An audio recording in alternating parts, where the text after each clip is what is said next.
Sasampaling kita. Freedom of speech yan. That's part of your freedom, Mr. Chair. Pag sinampal kita, hindi na freedom of speech yan. Of course, sir. It's overt Hindi action na. already. Yes, Hindi sir. na, no? Yes, sir. Oo, ang galing. Alam nyo, sa totoo lang, marami po akong natatanggap na bashing eh. Hindi ko pinapansin. Hindi ko pinapansin yon.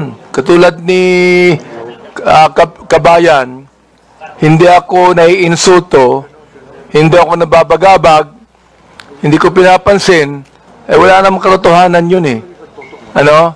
Kaya hindi ko pinapansin yan. Alright. Ngayon, ang gusto ko lang pong sabihin kay Miss Joey Cruz, in one of your blogs in YouTube, you directed this statement sa akin. No? Akin mismo. Unang-una, hindi naman kita kilala. Hindi naman kita kaaway. Wala naman akong ginawang masama sa'yo. Tama ba ako, Mr. Chair? Meron po ba akong ginawang masama sa inyo? There is no personal action. Kaya nga, Mr. Chair, sagutin mo lang ako.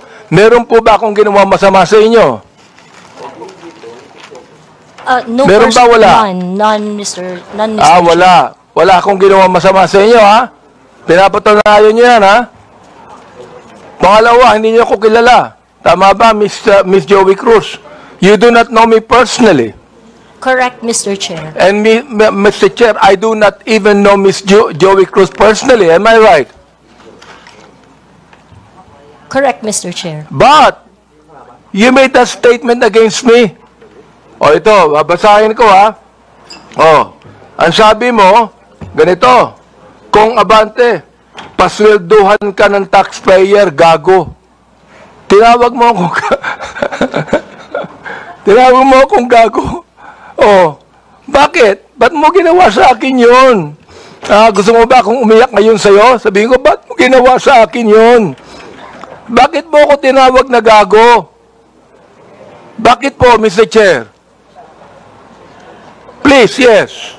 Mr. Chair, and I think it is already established that we do not know each other personally. Ano po yung pakilakas nga po? Hello, Mr. Chair? Mr. Chair? Okay. I think it is already established that we do not know each other personally. Therefore, the statement was said based in a not personal way, but it is an observation of my reaction. Mr. Chair, meron ka pang salita. Your observation is that I'm gago? Is that your observation? This pertains to the public function as I perceive it, Mr. Chair. No, you're public what? Public action, Public Mr. action. Chair. So you mean that is the public that is actually telling me that I'm gago?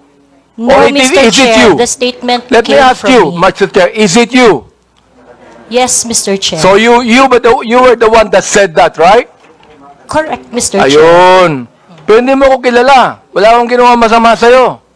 Yes, Mr. Chair. What is your right to tell me that I'm gago? Because I am a citizen of What the is Philippines. your right to tell me I'm gago?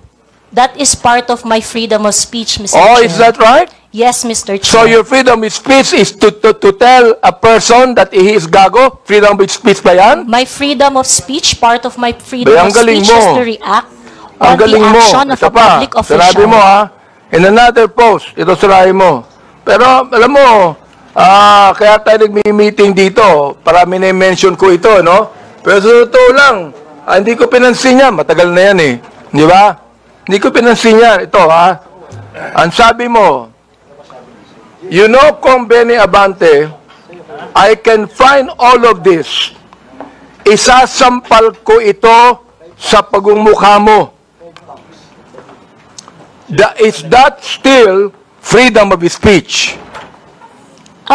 Mr. Chair, I am not very familiar. Yes or with no, those. Mr. Chair? Is that still, you think, freedom of speech? When you said, isasampal ko ito sa pagmumukha mo. Mr. Is Chair. that freedom of speech? Yes, Mr. Chair. Ganon. Oo. So, ibig sabihin, ganito. If I tell you right now, sasampalin kita, freedom of speech yan. That's part of your freedom, Mr. Chair. Pag sinampal kita, hindi na freedom of speech yan. Of course, sir. It's overt Hindi action na. already. Yes, Hindi sir. na, no? Yes, sir. Oo, ang galing.